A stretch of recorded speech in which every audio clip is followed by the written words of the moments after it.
И всем привет, друзья! В этом видео мы будем смотреть на видео. Это было найдено в Сибири. А дальше вы сами прочитайте, не лень просто.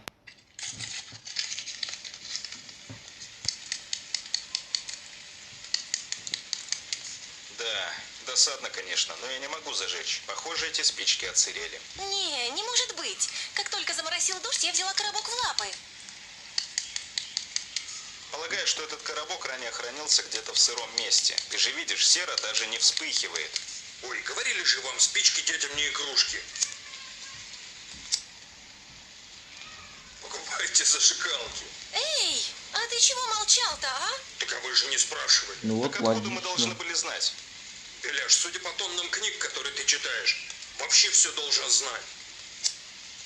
Как у тебя башка не взорвалась? Да при чем здесь... Ой, смотрите, дымок, кажись, загорается. Так а что сидишь, рот разинула? Давай помогай раздувай. Черный, ты что дерзишь-то? Какая муха тебя укусила? ЦЦ. Вообще-то в данном регионе они не водятся. Зато в его рюкзаке забрендившее молоко водится, которое он по пути пытался втихушку дважды пригубить. И ты его одергивала, верно?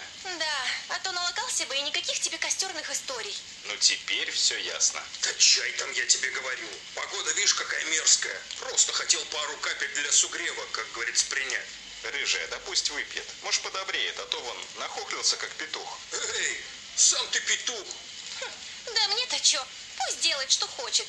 Просто перед ребятами за него стыдно. Вот это я понимаю. А что стыдно-то? Как будто чужие тут собрались. Как они вообще, ребята, вот такие вот, да. Да и тем более я чуть-чуть. Для сугрева, так сказать. Ну хорош, присосался. А что тебе оставить? Фи, я эту мерзость пить не стану. Вот, рыжая, держи. Я для тебя горячее молоко с какао сделал. Ой, спасибо, беленький. Считал, что этот напиток очень полезен для мозга. Особенно, когда его нет. Так, я что-то не поняла. Это ты в мой адрес? Да нет, ты чё? Это я так, что-то не подумавши, брякнул. Беляк, а ты говоришь, какую-то жуткую страшную историю рассказать хотел, да? Да я бы не сказал, что она страшная. Больше смахивает на нечто не укладывающееся в рамки современной науки. И скажу вам, звучит это все очень правдоподобно. Рыжая, а рыжая? А, пахни глоточек, а? Да иди ты, слушай давай. Ага. Все, трансформируюсь в ухо. Я ухо. Этот случай произошел в 1969 году в...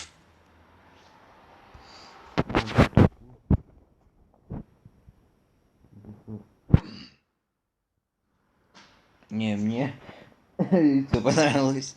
Кемеровской области. Если кто-то не знал, это Сибирь, а конкретно Тисульский район, деревня Ржавчик. Ржавчик. Сыц ты, этому лишь бы поржать. Продолжай, беленький. Не то. В том месте добывали уголь, и вот однажды на глубине в 70 метров шахтер Карнаухов обнаружил саркофаг из мрамора. Тут же все работы остановили. Тяжелую находку подняли на поверхность. Из-за контакта с воздухом и солнечными лучами мастика, которой было замазано место стыка крышки и самого гроба, превратилась в прозрачную голубоватую жидкость и стала стекать на землю. Друг Карнаухова, шахтер Куницын, даже решился попробовать эту субстанцию на вкус. Макнув палец и облизнув его, Куницын заявил: жидкость абсолютно безвкусна. Правда, забегая вперед, скажу, примерно через неделю Куницын сошел с ума и лег в психиатрическую клинику, где при весьма загадочных обстоятельствах скончался через пару месяцев. Но, думаю, загадки в этом нет. К концу истории сами все поймете. В общем, когда открыли крышку саркофага, то он оказался до краев наполнен той же самой прозрачно-голубоватой жидкостью. Толпа зевак, окружившая находку, лицезрела в этой прозрачной субстанции тело женщины. Довольно высокой женщины, по рассказам очевидцев, порядка 1 метра 90 сантиметров. Она была стройная и красивая. Вот тут можно и поподробнее. На вид ей было лет 30, одета была в белое кружевное платье, а на лице с европейскими чертами красовались широко раскрытые голубые глаза. Помимо тела в саркофаге находилась непонятная черная коробочка. В коллективе зевак созрела идея вылить жидкость и изучить находку поподробнее. Принесли тазы, ведра и принялись вычерпывать прозрачную субстанцию. Как только жидкости поубавилось и начало показываться тело, эту работу тут же прекратили, так как при контакте с воздухом кожа девушки начала чернеть. Было принято решение вернуть вернуть субстанцию обратно. Что за...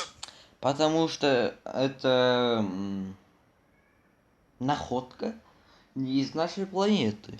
Вот почему. Я вот так думаю. Всем этим делать никто не знал, поэтому начальник участка сообщил о находке начальству, те в свою очередь в музей. Кто там кому звонил потом, мне неизвестно, но уже к вечеру в деревню нахлынули пожарные, милиция и, конечно, военные. Место раскопок оцепили, а деревенских разогнали по домам. Кстати, саркофаг простоял до самого вечера, а вы знаете, как быстро работает сарафанное радио? Ну, если что, я думаю, что это какой-то объект ICP. Ну, не может же фонд ICP не узнать про эту новость, да, вот. У них же почти все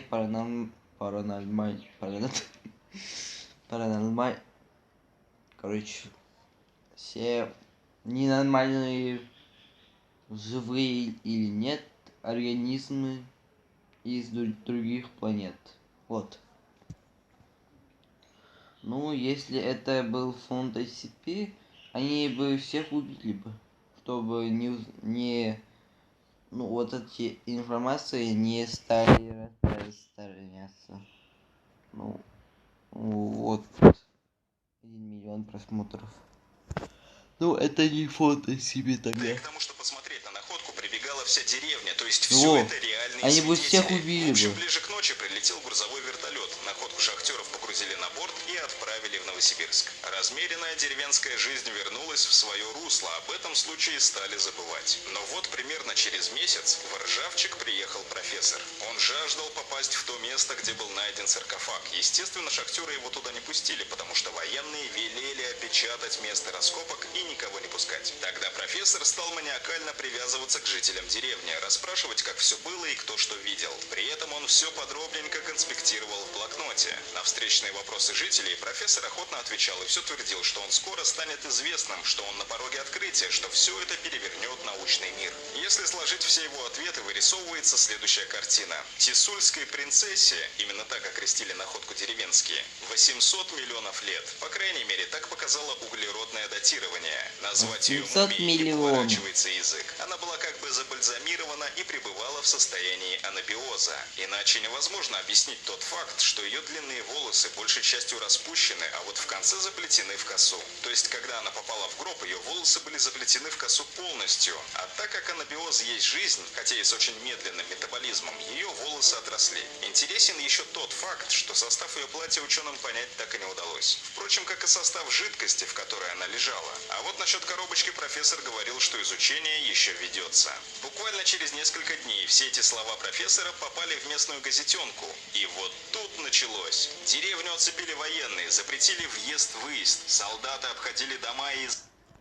Это фонд SCP под костюмами спецназа. Изымали номера той самой газеты. Естественно, профессора скрутили и куда-то увезли. Потом стали то пропадать, то погибать те люди, которые были непосредственно причастны к обнаружению и извлечению находки. Так, буквально за пару месяцев скинула бригада шахтеров, а жители деревни пребывали в таком страхе, что если даже кто-то что-то знал, то боялся об этом пикнуть. Естественно, о дальнейшей судьбе Тисульской принцессы ничего не известно. Нафиг Не убивать понял всех? что-то.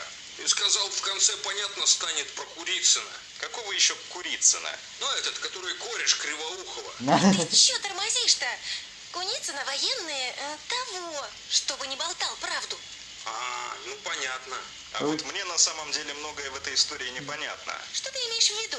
Да не пойму, как же так ученые не могут распознать состав материалов ткани? Что за жидкость такая, не поддающаяся химическому анализу?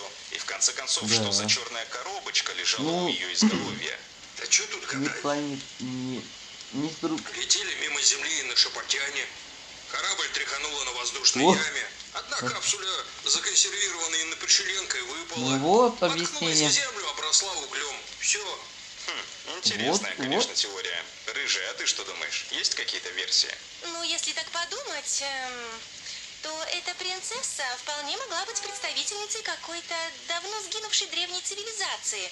Возможно, их высокоразвитый мир был на грани вымирания, и последняя представительница той цивилизации таким вот образом была сохранена, чтобы когда-то возродить жизнь на планете. Своего рода Ева. Выходит, где-то должен быть Адам. Возможно, его и пытался найти тот профессор. А вот тут неувязочка, конечно, получается. Если они раньше жили на Земле, почему тогда не могут определить одежду? Да. Нет, еще что там сделано. Верно. Я считаю, этот аргумент можно урезонить тем фактом, что раньше на планете произрастали другие растения, из которых и была сделана эта одежда. Ну так-то да. У меня есть вопрос. А как они? Это же, ну не, А ты-то сам намного что раньше думаешь? было. Кем могла быть эта красивая барышня? Знаешь, я, пожалуй, воздержусь. Слишком мало фактов. Но вот мнение других я бы послушал. А, ребята, что скажете? Есть идеи по поводу этой находки? Если таковые имеются, буду рад почитать их в комментариях под этим видео. Рыжая, а подкинь дровишек, а? Какие тебе дровишки? Весь лес мокрый. Вон, этих, что до дождя насобирали, еще на 2 истории как минимум хватит. Да не, это я так. Ну что, какую ты там страшилку расскажешь? Не-не-не, давай. Не, у меня есть один вопрос. Почему тут 2 кота и 1 кошка? А? Вот вопрос. Почему одна? Сейчас лучше ты. А то, чувствую, твое чуть-чуть для сугрева скоро наружу попросится. Ага, опять сочиняешь ерунду всякую. Я, между прочим, вообще никогда не форшмачу. Ну-ну. Кто на прошлой неделе всю Муркину днюху испортил? Ой, начала опять, а? Мурка твоя помоечница тухлыми мышами всех угощала. Вот и скрутила немножко. Ага, еле все скрутила тебя. Я, кстати, тоже после этого застолья неважно себя чувствовал. Во-во, слушай, что тебе умные коты говорят. Ладно, загундел. Какую страшилку будешь рассказывать? Страшную, блин. Такую, что у тебя живот замутит и испугаешься и спать не будешь. Ну, короче, слушайте. Это история про жуткого лесного монстра, наводившего на людей страх и панику на протяжении 3 лет, начиная с 1764 года и заканчивая 1767. Это чудовище напало в общей сложности на 250 человек, 119 умерли. Впервые об этой твари заговорили 1 июня 1764 года. В тот день молодая девушка из городка Лингуня пасла свое стадо в районе леса Меркуа. Внезапно из густого леса выскочило нечто, что очень отдаленно напоминало волка. Чудовище повалило девчушку и уже было готово разорвать ее в клочья. Но племенные быки из стада, видя опасность для своего потомства, прогнали монстра обратно в лес. «Адский лесной пес!» — орала она тогда на всю улицу своей деревни. Естественно, все подумали, что ей напекло голову, и никто не поверил. А зря. Через несколько недель графство Живодан, что во Франции, погрузилось в кровавый кошмар, легенда о котором пережила столетия. А сам живоданский зверь стал всемирно известен и, безусловно, стал классикой городских легенд. А, я понял. Ты про живоданского зверя. Так я читал эту легенду. Очень заезженная она. Может, что-то другое? А я вот впервые слышу. Мне интересно. Не знаю, Беляк, что читал ты. Скажу лишь, что я изучил эту тему очень и очень подробно. Очень много источников задействовал. Поэтому считаю, что эта легенда про заезженного в кавычках монстра для многих заиграет новыми красками. Плюс, я уверен, многие о нем вообще впервые слышали. Да, Нет, Черный, ты первый прав. Что-то слышал. как-то эгоистично я себя повел. Простите, ребят, продолжай. Можно, да? Ну, хватит прикалываться. Рассказывай. Прежде чем продолжить, хочу сказать следующее. Представьте себе хищника, похожего на волка. Здоровенная грудь, вытянутая морда, как у борзой, с непропорционально гигантскими зубищами. Когти на лапах, словно вилы. Что-то я загнул. Прикиньте эту картину, а? Ладно. Короче, вы поняли, что махина там была ой-ой-ой. В общем, рвала на людей, как вы свои трусы от скримеров. Мясо и кровище было будь здоров. И вот конкретно этот момент я буду опускать. А то YouTube а-та-та сделает. Да и вам тоже лишний раз психику травмирует. Это делает. Или то, что мертвый умереть не может. Ладно, мясные подробности опущу, но вы о них помните. Короче, 13 июня 1764 года появилась первая официальная жертва живоданского зверя. Ею стала 14-летняя Жанна Буле. Точнее, ошметки, которые от нее остались. Через 2 месяца, в августе, с чудовищем повстречались 2 ребятишек. В сентябре на клочья разлетелись уже сразу 5 детей. От такой подачи все графство охватило паника. После захода солнца все двери запирались, и на улицу уже никто не выходил. К началу 65-го года волчара обнаглел в край. Уже каждый день жители находили ошметки своих бывших односельчан. Чудовищу стало мало места, и похожие случаи стали фиксировать в соседних графствах. Так, в январе 1765-го возле деревни Вилларе местные пацаны пасли козлов. Неожиданно из оврага на них выскочил тот самый свирепый монстр. Ясное дело, мальчишки кинулись кто куда. А вот самый мелкий и нерасторопный угодил в пасть адскому псу. Но вот случилось нечто невообразимое. 13-летний Жак Портфе, включив режим берсерка, стал неистово орать и швырять в зверя камни. Пес замешкал и в итоге ретировался в кусты. Кстати, малой выжил, правда потерял полбачка. Ну ничего, бабки-повитухи сказали, что до свадьбы заживет. Невероятная история. И самоотверженность Жака Портфе так завирусилась, что аж дошла до Людовика XV, короля Франции. Он очень щедро наградил пацана, а поимку живоданского зверя обозначил как дело государственной важности. В июне месяце в Живодан прибыл Франсуа Антуан де Бутерн. По меркам того времени очень лютый охотник. Естественно, прибыл не один. Помощники, загонщики, ну и куча обученных собак. За 3 месяца де Бутерн уничтожил 1000 волков. Но живоданского зверя среди них не было. И только 20 сентября в районе церкви Шас собакам удалось выгнать из кустов здоровенного адского пса. Чудовище ринулось на де Бутерна, и тот вскинул свою аркебузу. Но это такое ружье на штативе. Понадобилось 3 выстрела, причем последний в упор, чтобы угомонить живоданского зверя. Волк был реально кабан, в длину 1,7 метра, в высоту 80 сантиметров, а весил почти под 100. Охотник неистово радовался. Он убил одного, но он сказал, что это волк, но волки охотятся стаей. Может, на данный момент еще несколько-то особей этого вида живы. Что будет тогда? На этих щах вперед себя Не знаю, граната, ядерное оружие, бум, все. послал королю голубя с письмом. Мой король, такого гигантского волка за все свои 30 лет охоты я не встречал. Уверяю, живоданский зверь повержен. Тушу чудовища обработали и сделали из него чучело, которое направили Людовику XV. Франсуа Антуан де Бутерн получил много денег и вечную славу героя. Наступило затишье. Естественно, временно. 2 декабря 1765 в районе Сент-Мари 2 пареньков 14 и 7 лет потеряли голову. Былой страх вернулся в сердца жителей графства Живодан. Зверства продолжились с еще большим размахом, чем прежде. Выжившие твердили, что это... Не, вот, я же сказал, что волки охотятся стаей, а не одиночные. Ну, этого полуволка не считаем. был волк невиданных размеров.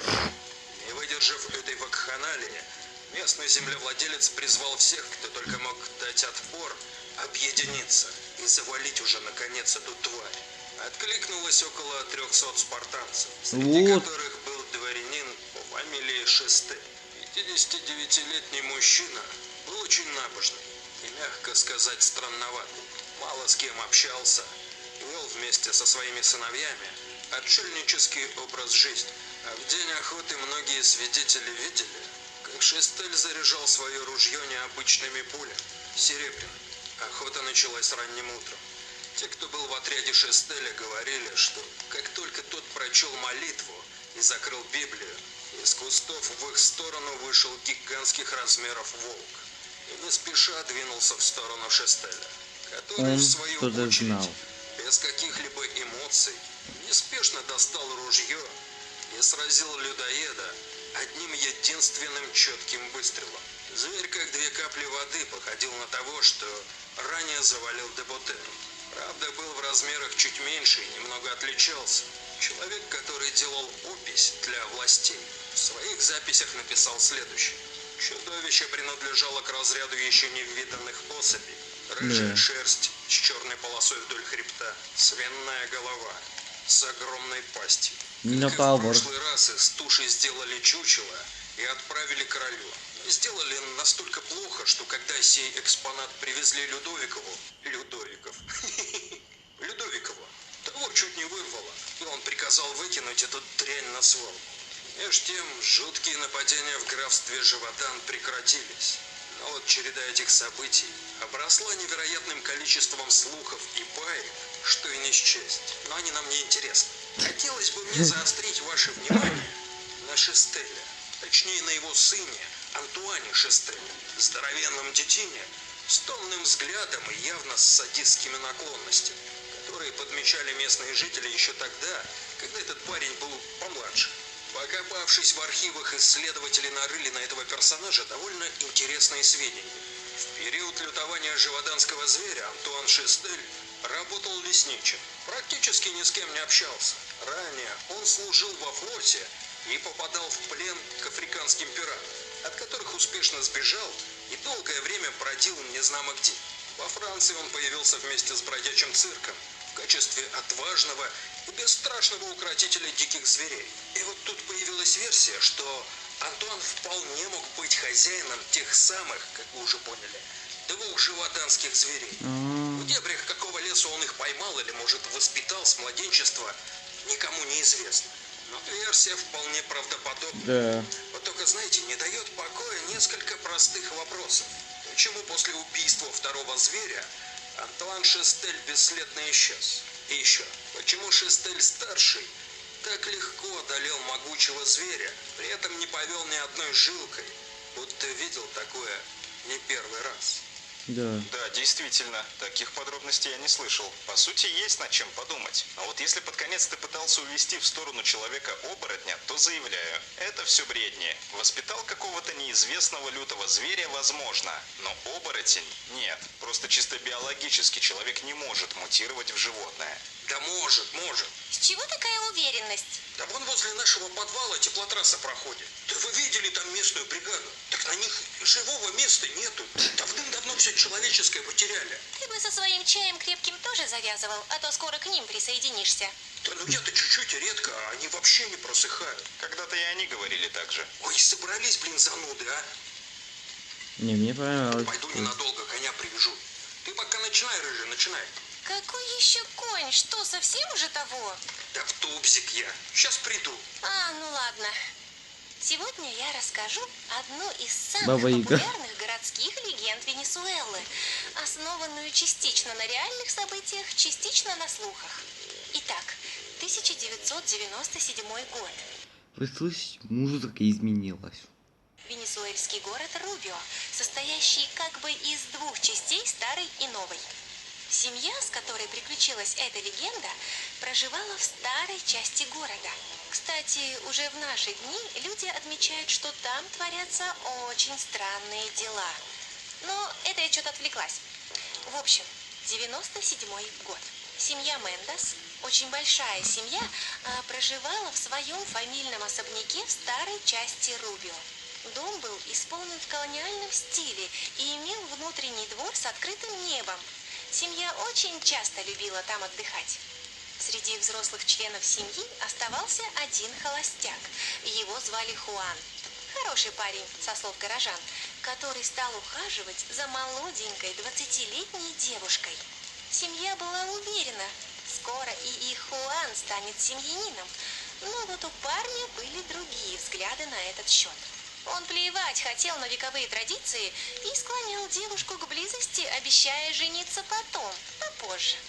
Она была просто поражена наглостью и непристойными предложениями своего суженого, но послать его не могла. Уж очень она была в него влюблена. Чтобы понимали, в те времена в Венесуэле, если кто-то бы узнал о добрачных отношениях, женщину бы ждал пожизненный позор, порицание общества, и, как следствие, замуж бы ее никто никогда не взял. Хуан был очень напорист и даже пригрозил расстаться с девушкой. И она, не выдержав, бросилась в его объятия. Жаркие ночи длились на протяжении нескольких недель, совместно с завтраками о будущей женитьбе, а затем эти ночи стали остывать. В итоге парень и вовсе начал избегать свою избранницу и стал оказывать знаки внимания другой. Сердце девушки обуяла злоба и дикая жажда мести. Теперь целью всей ее жизни стала мечта о жуткой мести Хуану Мендесу. Она предалась изучению темного ремесла, не побоявшись пожертвовать свое здоровье, психику и даже душу. Долгие месяцы изучения темных искусств превратили некогда милую и добрую девушку в жуткую бруху, аналог нашей ведьмы. Ах, да, Катаны, забыла еще сказать. Тут и дело еще в том, что у девушки в роду была бабушка, которая тоже была брухой. О своих задатках девочка знала, но всячески скрывала и подавляла в себе все начинания. Но жажда мести была настолько сильна, что ее темные таланты раскрылись в полной мере. Однажды Хуан, как обычно, пришел поздней ночью от очередной пассии. Тихонько пробрался в свою комнату, чтобы не разбудить семью, и довольный улегся спать. Через несколько минут на крыше особняка раздались жуткие звуки скрежета, а в открытые окна повеяло гнилью. Звуки были настолько громкими, что на внутренний дворик выбежала вся семья. Естественно, они ожидали увидеть какого-то зверя, но перед ними предстала очень мерзкая тварь. Вот как описывали существо свидетели. На краю крыши, нависая над внутренним двориком, восседал гигантский стервятник с пышным оперением. Но это была необычная птица. У нее были огромные когти не только на лапах, но и на концах крыльев. А там, где должна была быть птичья голова, находилась голова человека. На лице ее можно было различить птичий клюв, но в остальном это были узнаваемые черты той девушки, которую жестоко обманул Хуан. В страхе испуганная семья разбежалась по своим комнатам и заперла все двери и окна на засовы. Все, что им оставалось делать, это только молиться. Молиться до самого утра. Именно тогда загадочное существо покинуло особняк и скрылось за горизонтом. Днем состоялся очень серьезный разговор семьи с Хуаном. Дело в том, что многие его сестры видели обиженную невесту и знали, как поступил с ней их брат. И этой ночью они отчетливо распознали в чертах монстра ту некогда милую девушку. Семья была уверена, что существо мстит, и это только начало. И правда, каждый раз, когда Хуан ходил по бабам, жуткая птица не давала покоя всей семье. Тем же, кто осмеливался выйти или открыть окно, приходилось слышать дикий птичий визг и пикировавшее в их сторону жуткое существо. В семье нарастало напряжение, начались скандалы. Хуан прекратил свои любовные приключения, но монстр все равно не оставлял семью Мендесов в покое.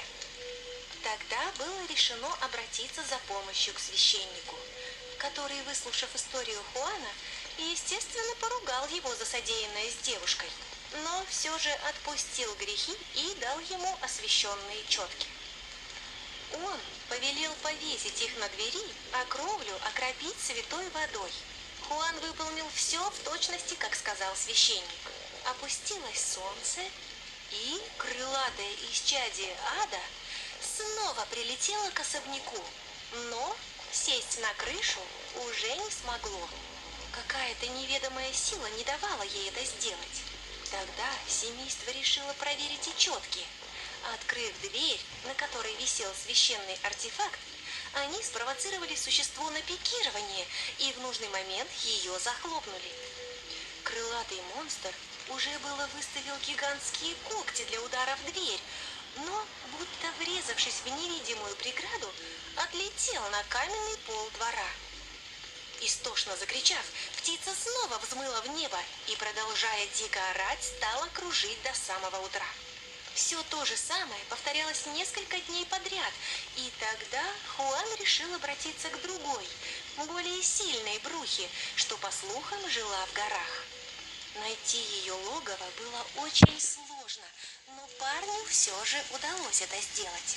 Посулив огромное состояние, Хуану таки удалось уболтать старуху снять заклятие с их семьи. Для этого ей понадобилось перо жуткой птицы, коих во дворе было навалом, и бутылку самого дорогого вина в Рубио. Почитав христианские молитвы задом наперед, ведьма помакала перо в бутылку и предложила юноше выпить бокал. Следующей ночью злая бруха вновь прилетела в особняк, но, увидев подвешенное к двери перо, камнем упала во двор. Когда семья приоткрыла дверь, то в куче перьев они увидели ту самую девушку, с которой некогда дружил Хуан.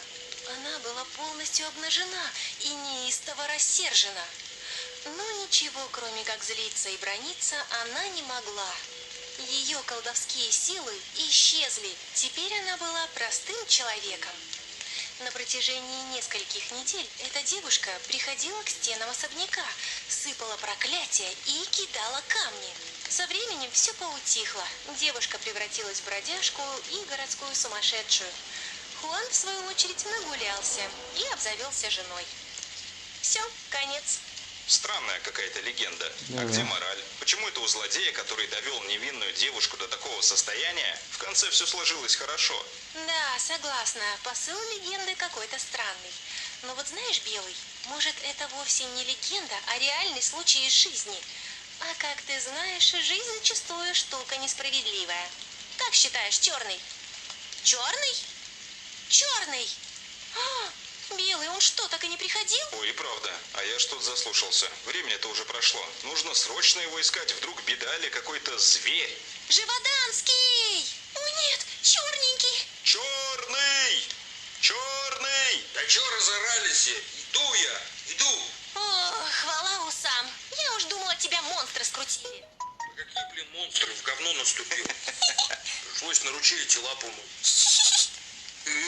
Вам лишь бы поржать. Лучше бы помогли вычислить этого наглеца, что на тропе мину оставил. На белую лапу нюхни мою. Фу, ты чё? А вы, мадам, не хотите ли помочь товарищу в нелегком деле, а? Не-не, я пас. Не, ну тут как бы то ли лось, то ли медведь. Не, лось точно, ну козел, блин, а? Ладно, что, пойдемте домой, там с мылом надо это все мыть. Так, попахивай. Пока, катаны. Пока, катанчики. Ой, что-то пахануло так нехорошо. Смейся, смейся. Я завтра этому лосю-козлу такую кала-атаку устрою. Ух, он у меня. Да что вошкаетесь, пошли быстрее. Воняет уже. Воняет жуть. Ребята, пока. Не забудьте поддержать нашу посиделку Ой. лайком и обязательно поделитесь этим видео с друзьями. У меня скоро новый ролик на канале, не забудьте забежать. Думаю, будет что обсудить.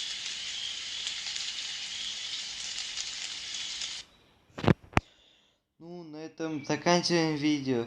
На следующем видео посмотрим следующее видео. Ну вот логика моя. Короче, если вам понравилось видео, ставьте лайк и подписывайтесь на канал. Вот это я больше не хочу слышать вот эти жуткие истории, а.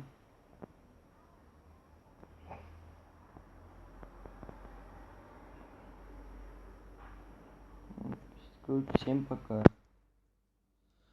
А или нет? Или...